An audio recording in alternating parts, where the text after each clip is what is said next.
성경 낭독합니다. 로마서 2장 17절부터 29절입니다.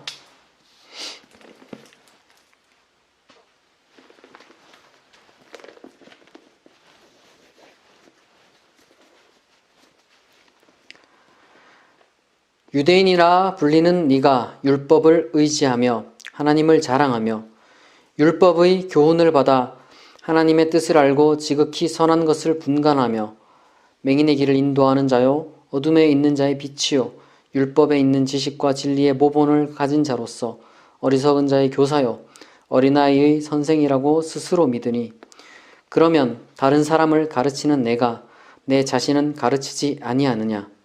도둑질하지 말라 선포하는 내가 도둑질하느냐? 간음하지 말라 말하는 내가 간음하느냐? 우상을 가증히 여기는 내가 신전 물건을 도둑질하느냐? 율법을 자랑하는 내가 율법을 범함으로 하나님을 욕되게 하느냐? 기록된 바와 같이 하나님의 이름이 너희 때문에 이방인 중에서 모독을 받는도다. 내가 율법을 행하면 할례가 유익하나 만일 율법을 범하면 내 할례는 무할례가 되느니라. 그런즉 무할례자가 율법의 규례를 지키면 그 무할례를 할례와 같이 여길 것이 아니냐. 또한 본래 무할례자가 율법을 온전히 지키면 율법 조문과 할례를 가지고 율법을 범하는 너를 정죄하지 아니하겠느냐. 무릇 표면적 유대인이 유대인이 아니요 표면적 육신의 할례가 할례가 아니니라. 오직 이면적 유대인이 유대인이며 할례는 마음에 할지니 영에 있고 율법 조문에 있지 아니한 것이라. 그 칭찬이 사람에게서가 아니요 다만 하나님에게서니라.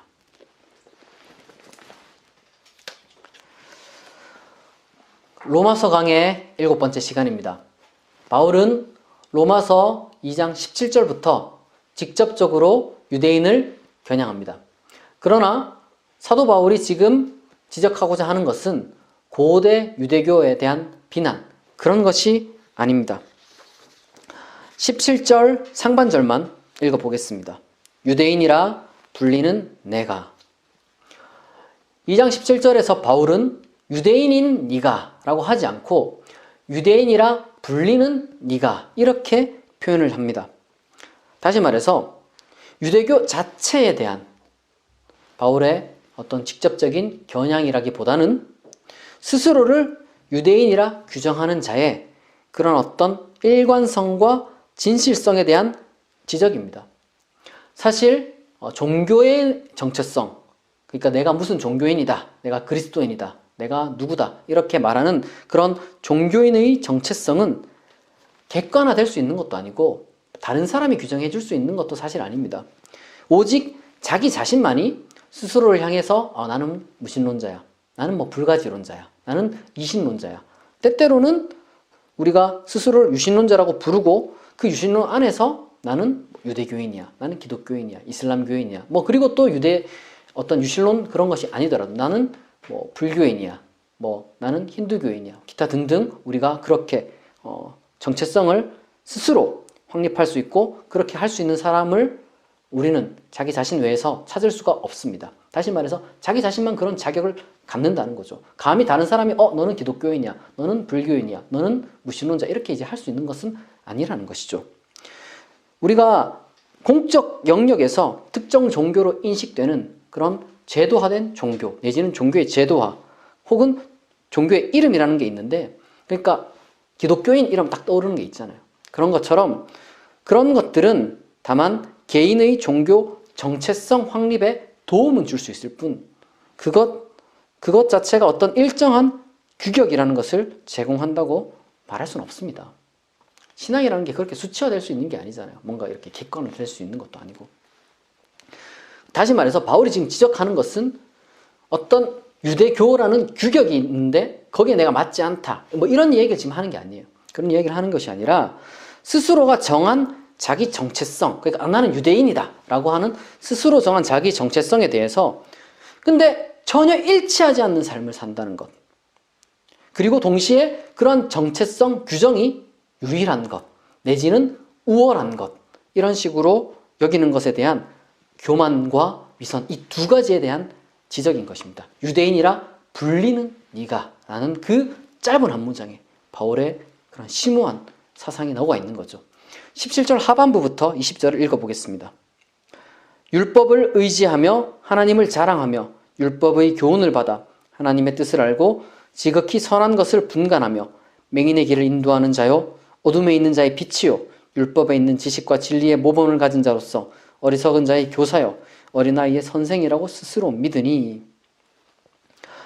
바울 시대의 유대 종교는 나름의 규율을 가진 것으로 발달한 상태였습니다. 바울은 그런 규율의 내용에 대해서 지금 비판하고 있는 게 아닙니다. 정확하게 말하자면 비판하지 않는다, 하지 않는다 이런 표현보다는 판단하지 않는다 이렇게 이제 말한 게 조금 더 정확하겠죠. 다만 지금 그렇게 정해진 규율에 대한 유대인 자신들의 각 개인들의 진실성, 충실성, 정직성 이런 것들과 같은 지금 내면의 자세를 살펴보고 있는 거죠. 종교의 규율이 만약에 인간을 위선적으로 만들어낸다. 그건 사실 실패한 거예요.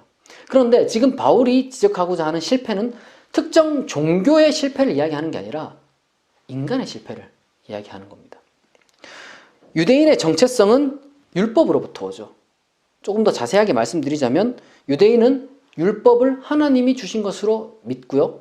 그리고 그 하나님이 주신 율법은 다름 아닌 오직 이스라엘 민족만 가지고 있다고 믿습니다. 그러니까 고전적인 신학 용어로 이걸 좀 풀어서 이야기를 하자면 혹은 언어를 우리에게 익숙한 식으로 표현을 하자면 모든 사람들은 다 일반 계시만을 갖고 있는데 유대인만 유독 일반 계시에 특별 계시를 더 가지고 있다. 이렇게 지금 생각하는 것과 같습니다. 그런 거랑 비슷한 거예요. 그러니까 이런 식의 믿음이라는 것이 그 자체가 나쁜 게 아니에요. 그런 믿음을 통해서 자기 스스로를 돌아보고 또한 겸손해하고 무엇보다도 감사함 가운데 자기 성숙의 발달로 삼지 않고 이런 것을 보편적인 세계관으로 확장해 버리는 순간 어떤 일이 발생하느냐? 가르침의 충동에 얽매이게 됩니다. 내가 이걸 가지고 있으니까. 다른 사람들은 그리고 모르니까 내가 가르쳐야지 하는 충동에 휩싸이게 된다는 거예요. 가르침의 충동. 그러니까 주관을 객관의 영역으로, 그러니까 사적인 것을 또한 공적인 영역으로 옮겨가는 그런 잘못이 종교인의 가장 큰 잘못 중에 하나거든요.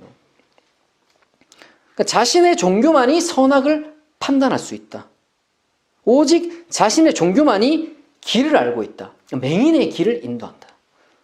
자신의 종교만이 빛이 될 수 있다. 어둠에 있는 자의 빛이 된다는 것이죠. 자신의 종교만이 진리를 가지고 있으므로 자신은 교사가 되어야 한다는 그런 배타성과 우월성에 기반한 추악하고 오만한 심성이 나도 모르는 사이에 형성되는 거예요. 이 믿음이 주관의 영역을 넘어설 때 말입니다. 그러나 지금 바울은 유대인이 보유한 그 가르침의 내용 혹은 율법의 내용에 대해서 지금 비판하는 것도 아니고 그리고 율법을 받았다. 그리고 율법을 하나님 주신 것이라는 그 믿음 그 자체에 대해서 비판하는 것이 아닙니다. 바울의 분노는 오히려 바로 그러한 믿음이 자기 자신이 아니라 타인에게로 향하고 또한 타인을 가르치려 들려는 그 교만 그리고 스스로는 전혀 실천하지 않는 위선을 향한 겁니다. 바울은 그것 때문에 지금 화가 난 거예요. 종교의 가르침은 지식 전달이랑 다르잖아요. 객관적인 게 아니거든요. 그러니까 종교는 그런 믿음을 통해서 어떻게 작용해야 되냐? 그 믿는 사람을 거룩하게 만들어야 됩니다. 교만하고 위선자로 만드는 게 아니라 거룩하게 만들어야 돼요. 그러면은 이 거룩하게 만들기 위해서는 종교는 어떻게 되느냐? 도덕과 나란히 서야 되는 겁니다. 21절부터 24절을 읽어보겠습니다. 그러면 다른 사람을 가르치는 네가 내 자신은 가르치지 아니하느냐? 도둑질하지 말라 선포하는 내가 도둑질하느냐?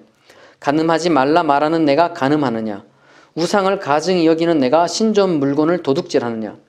율법을 자랑하는 내가 율법을 범함으로 하나님을 욕되게 하느냐? 기록된 바와 같이 하나님의 이름이 너희 때문에 이방인 중에서 모독을 받는도다. 바울이 지금 나열한 유대교의 율법의 종류는 도덕적인 것이죠. 구체적으로 얘기하면 이제 도둑질과 간음인데 사실 도둑질이 반복되잖아요. 이런 나열의 불명료성과 그리고 도대체 알 수 없는 이런 범주화를 살펴보면은 아마도 바울이 1장에서 죄악 목록을 쭉 나열했던 것과는 별개로 우리는 비록 알지 못하지만 로마의 기독교 공동체 기독교인들과 그리고 사도 바울 사이에는 이미 그들은 알고 있는 그런 모종의 구체적인 사건을 가리키는 것일 수도 있고 이런 도둑질과 간음이라는 것을 사도 바울이 언급한 이유가 특정한 사례가 아니더라도 아마도 그 당시 때 흔히 벌어지는 유대인의 위선과 잘못에 대해서 지적할 수 있는 대표적인 표현이었을지도 모르겠습니다. 마치 오늘날 기독교 성직자들의 성범죄 문제가 가장 대표적인 스캔들인 것 중에 하나잖아요. 그런 것처럼 거룩하자는 목사인 네가 혹은 신부인 네가 어떻게 그렇게 성범죄에 그렇게 막 저지르느냐 이런 식으로 지금 사도 바울이 지적하는 거라고 우리가 생각할 수가 있습니다. 한편 도덕과 종교는 본래 각각 발달했습니다. 각자 영역이 있었어요. 하지만 이 종교와 도덕이라는 것이 비록 각각 발달했다 할지라도 결국에는 그게 사람 안에 그리고 사람 사이에 존재하는 것이기 때문에 인간 안에서 이 모든 것들이 필연적으로 유기적 관계를 이루게 될 수밖에 없는 거예요. 종교가 도덕을 명령하는 것이 아닙니다. 도덕은 종교 없이 스스로 홀로 자체적으로 성립되고 또한 그렇게 되어야만 합니다. 우리가 살아가고 있는 사회나 국가가 국교를 가지고 있다거나 혹은 특정 종교에 종속된 사회나 국가가 아니라면 오로지 그렇게 종교 없이 세워진 도덕만이 인간 개인과 그리고 특별히 공적인 인간 사회 속에서 존재할 수가 있을 것이고 제대로 또한 기능할 수가 있을 겁니다. 그렇다면 도덕이 그렇다면 그럼 여기서 종교의 역할은 뭐냐 이거예요. 종교의 역할은 바로 그렇게 세워진 도덕을 내면에서부터 지키게 만든다는 거죠. 도덕질과 간음에 대해서 우리가 얘기를 해봅시다. 만약에 이 도덕질과 간음에 대해서 우리가 하지 말아야 된다. 이런 도덕이 세워집니다. 그런데 이게 세워질 때 이게 왜 당위적으로 도덕질을 하면 안 되고 왜 간음하면 안 되냐는 것은 도덕 그 자체를 통해서 성립될 수 있습니다. 그런 당위성이 도덕 그 자체로부터 온다는 거예요. 바로 그러한 세워진 도덕을 통해서 인간이 살아가는데 지킬 수 있도록 법률이라는 것이 또한 세워지는데 법률은 바로 그러한 도덕에 대한 위반을 금지하기 위해서 처벌이라는 후속 조치로 존재할 수가 있습니다. 우리가 간음과 도덕질을 하지 않았다고 해서 법률적으로 상을 받는 게 아니잖아요. 다만 그것을 위반할 때 우리가 처벌을 받게 됩니다. 그런 것처럼 도덕과 법률은 각각 그렇게 당위성을 제공하고 또한 그것을 지키지 못했을 때 벌을 내리는 그런 기능을 갖게 됩니다. 하지만 인간이라는 것이 어떤 존재예요? 욕심을 가진 존재잖아요. 당연히 해야 하는 줄 알면서도 그렇게 하고 싶지 않고 피할 수만 있으면은 남들이 보지 않으면 법에 걸리지만 않으면 지키지 않을 수도 있는 그게 바로 인간입니다.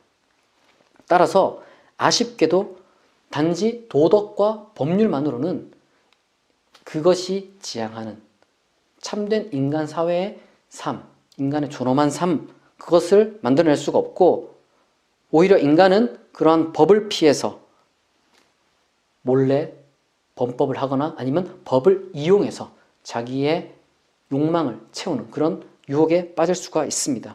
하지만 여기에 덧붙여서 종교가 만약에 제대로 작동하게 된다면 인간은 바로 그 도덕에 대하여 마음 깊은 곳에서 준수하려고 진실되게 행동할 것입니다. 이게 바로 성경의 용어로는 거룩이라는 것이고 신학적 용어로는 성화라는 거예요. 지금까지 많은 기독교 신자들과 신학자들은 종교와 도덕을 오해했습니다. 무슨 말이냐면 종교가 도덕을 세운다고 착각했던 거예요. 직접 종교가 도덕의 내용을 제공한다고 오해했던 겁니다. 하지만 도덕이라는 것은 당연히 시대마다 변할 수밖에 없는 거잖아요. 그때의 도덕이 어떻게 지금 도덕과 동일하겠어요? 인간이라는 것이 발전하고 사회가 변하는데 과거 농경 시대의 도덕이 오늘날 21세기에도 그대로 적용될 수는 없는 겁니다. 따라서 만약 종교가 도덕을 세운다면 종교가 세운 도덕은 굉장히 빠르게 시대착오적이 될 수밖에 없는 거예요. 왜요? 사회가 바뀌니까. 다시 말해서 그럼 어떤 일이 발생하느냐? 종교가 도덕을 세운다는 착각에 빠져 있는 사람들은 시대착오적인 도덕을 고집하거나 아니면 종교는 끊임없이 그 시대에 맞는 도덕을 세우기 위해서 숨가쁘게 자기 역할은 하지 못한 채 자꾸자꾸 그런 자기 번복의 굴레에서 빠져나오지 못하게 되는 거예요. 종교의 역할은 그런 게 아니에요. 종교는 오히려 매 순간 도덕 그 자체를 통해서 세워지는 그런 것들에 대한 충실성 내지는 진실성을 보장하는 그 역할을 감당해야 된다는 겁니다. 도덕질과 간음의 문제 혹은 음란의 문제로 좀 돌아와서요. 결국에는 어떤 일이 발생했느냐? 남의 것을 탐내는 마음, 음란한 마음 통제하지 못한 거예요. 행위로까지 나아가게 만든 겁니다. 더 나아가서 그런 제 역할을 감당하기는커녕 오히려 종교는 거룩을 만들지 못하기에 역설적으로 더 극단으로 치달아서 아까 맨 처음에 언급했던 교만과 위선이 된 겁니다. 이 위선과 교만이라는 것이 독립된 각각 다른 죄악 같잖아요. 그런데 실상 상당히 밀접한 관계를 가지고 있습니다. 왜냐하면 교만으로 가르치는 일에 빠지게 되면 자기 반성의 직무를 소홀히 하게 된단 말이에요. 만약 유대인이 율법의 도덕이라도 제대로 지켰다면 존중받았을 겁니다. 유대인도 존경받고 유대교도 존중받았을 거예요. 하지만 안타깝게도 교만에 빠져서 위선에 빠져서 이방인들 사이에서도 조롱을 당하게 된 거죠. 사도 바울은 로마서 2장 24절에서 이사야 52장 5절의 70인용을 약간 수정해서 인용을 합니다. 그런데 그 내용이 그 의미하는 바가 이사야랑 바울의 것이 좀 달라요. 무슨 말이냐면 그 이사야의 구절은 이스라엘의 죄로 인해서 이방 국가에 이스라엘 민족을 하나님이 넘겨버리셨고 바로 그 가운데 이 섭리를 깨닫지 못한 이방인들이 이스라엘의 신 야훼를 모독한다 이런 의미를 가지고 있는 것에 비해서 지금 바울은 그렇게 복잡한 정치적인 민족적인 의미를 이야기하는 게 아니라 단지 유대인의 자기 정체성 주장과 현실의 불일치에 대한 그로 인한 조롱을 이야기하는 겁니다. 마치 이런 것이죠. 나는 기독교인으로서 진리의 하나님을 믿는다. 사랑의 하나님을 믿는다. 라고 하는데 진리보다는 거짓과 가짜뉴스 이런 것들에 빠져 있거나 사랑의 하나님을 믿는다고 하면서 사랑보다는 혐오를 정당화하는 그런 것에 빠져 있는 것들에 대해서 사람들이 손가락질하는 거랑 비슷한 겁니다. 25절에서 27절을 읽어보겠습니다. 네가 율법을 행하면 할례가 유익하나 만일 율법을 범하면 내 할례는 무할례가 되느니라. 그런즉 무할례자가 율법의 규례를 지키면 그 무할례를 할례와 같이 여길 것이 아니냐.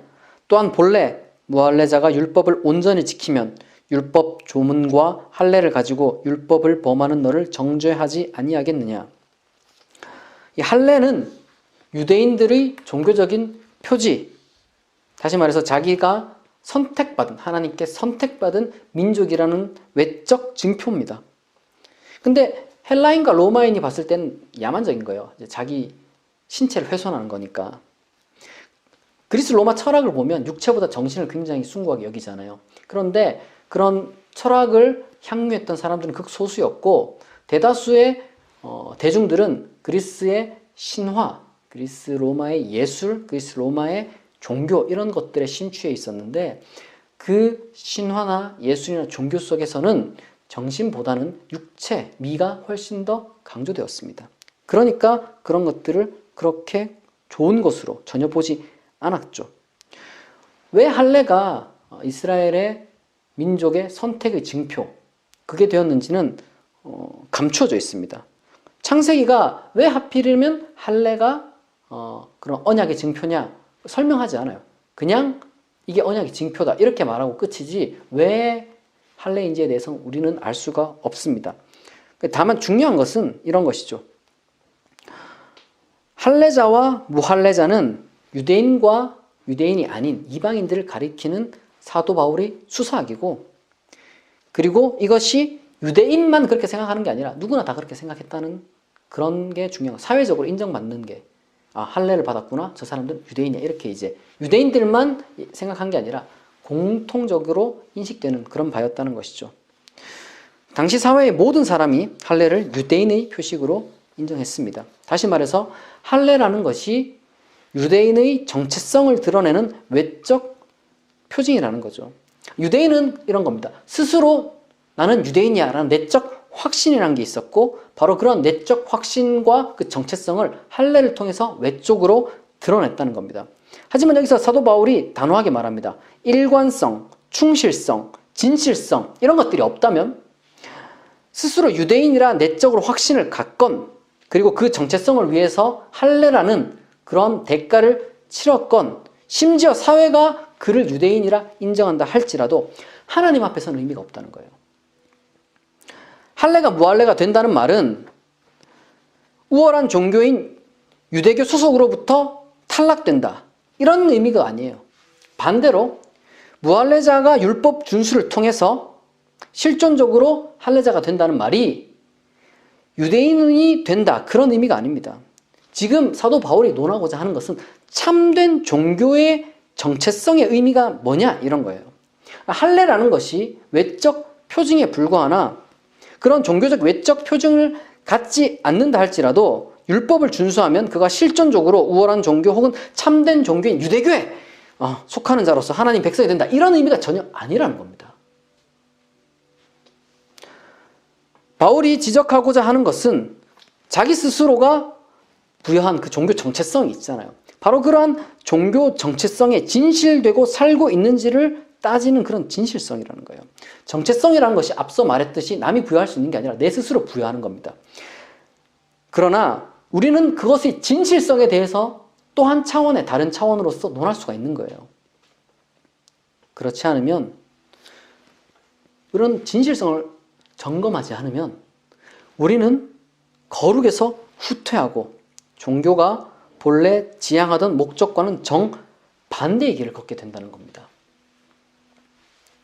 궁극적으로 종교의 정체성의 효력은 외적 표징이나 내적 확신만으로는 부족하고 영적인 무엇을 통해서 결정적이 된다고 사도 바울은 이야기를 하는 겁니다.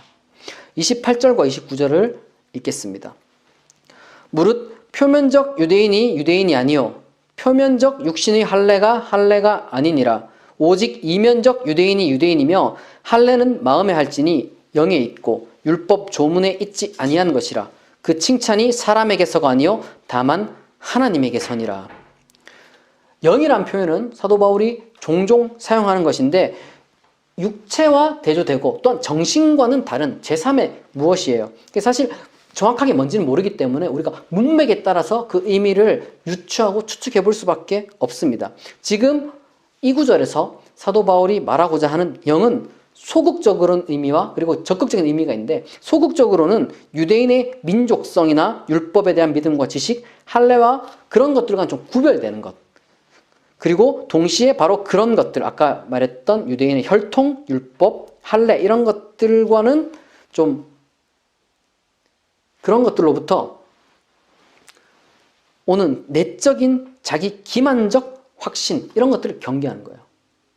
영적이다라는 말이 내가 율법을 가지고 있다, 내가 유대인이다, 내가 할례를 했다, 이런 외적인 표징 그런 것들과도 다른 것이고, 동시에 그런 것들로부터는 내가 유대인인데 라고 말하는 그런 내적인 확신과도 구별되는 겁니다. 이게 왜 내적인 확신과 구별되냐면은 바로 자기 기만이기 때문에 그래요. 실천하느냐 하지 않느냐, 그걸 통해서 우리가 알 수 있는 것이죠. 그 실천이라는 것이 단순히 율법 몇 개를 지켰다 이런 게 이야기하는 게 아니라, 오히려 아까 얘기했듯이 율법을 하나님의 선물로 받음으로써 겸손하게 되고 감사한 마음을 가지고 거룩하게 되는 게 아니라 오히려 교만하게 되고 위선적이 되는, 그때 자기 정체성은 자기 기만이 되는 겁니다. 한편 적극적으로는 스스로의 확신에 대한 실제 삶에 대한 충실성, 그리고 그로부터 오는 잘못된 교만이나 위선 이런 것들이 아니라 겸손과 감사로 이어지는 이 모든 상태, 복잡하지만 이 모든 것들을 가리켜서 사도 바울은 영으로라고 표현하는 것입니다. 더 나아가 마지막으로 그렇다면 영적인 종교는 어떤 종교냐? 최종 이에 대한 판단을 하나님께 맡기는 거예요. 지금 사람의 칭찬을 신경 쓰지 않는다는 말을 많은 사람들이 너무 많이 오해해서 마치 이런 것이 반사회적인 사람이 된다거나 아니면 비상식적인 사람이 된다거나 이렇게 오해하는 경우가 많이 있어요. 또한 사회가 정한 법과 공동체가 공유하는 윤리를 무시한다는 식으로 생각하는 사람들도 있습니다. 마치 그것이 대치한다고 보는 거예요. 하나님이냐 사람이냐 양자택일로 본다는 겁니다. 저는 그렇게 생각하지 않습니다. 오히려 사회에 대한 기여도나 업적을 통해서 사람에게서 칭찬받고 박수받고 상을 받을 수 있다는 것은 굉장히 훌륭한 일이라고 생각해요. 너무 중요한 일이고 너무 아름다운 일이라고 생각합니다. 그것을 무시하는 게 아니에요. 다만 종교는 그런 것들과 구별된다는 거예요. 대립하는 게 아니라 구별. 기독교는 하나님은 외적 증표로 입증되는 제도 종교의 소속에 따라 판단하지 않을 것이다 라는 것을 믿음으로 고백하는 사람들입니다. 더 나아가 자기 기만적 내적 확신은 하나님 앞에서 아무 소용없다는 거예요. 그 사람 속일 때나 자기 자신을 포함해서 사람 속일 때나 통할지 몰라도 하나님 앞에서는 통하지 않습니다. 그런 자기 기만으로는 하나님 앞에 칭찬받을 수 없다는 거죠. 스스로가 정한 최고의 가치에 따라서, 다시 말해서 우리가 하나님의 말씀이라 믿는 것에 따라서 그렇게 실제로 살아든지 그것을 공정하게 보실 수 있는 분은 오직 하나님뿐이다 라고 믿음으로 고백하는 것, 이게 바로 기독교인의 신앙인 겁니다. 이런 종류는 사람이 판단할 수도 없어요. 어떻게 판단하겠어요? 오직 하나님만이 판단할 수 있는 것이죠. 다시 말해서 지금 사도 바울은 사람으로부터 오는 평가 전반을 무시하는 게 아니라 바로 이런 종류, 종교인의 정체성에 대한 진실성 여부는 하나님만이 판단할 수 있다는 겁니다. 이건 또 다른 차원의 평가가 있다는 거예요. 신학적으로 표현한다면 전지하시고 공평하신 분만이 평가할 수 있는 것이 바로 우리의 참된 종교인의 정체성에 대한 진실성이라는 겁니다.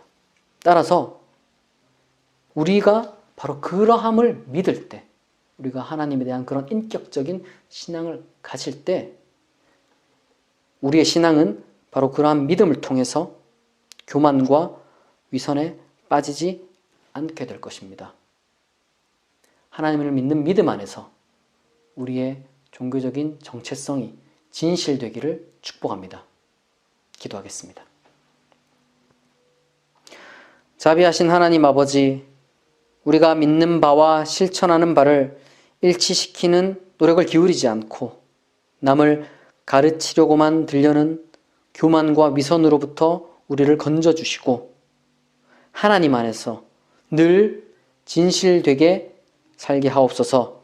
예수 그리스도의 이름으로 기도합니다. 아멘.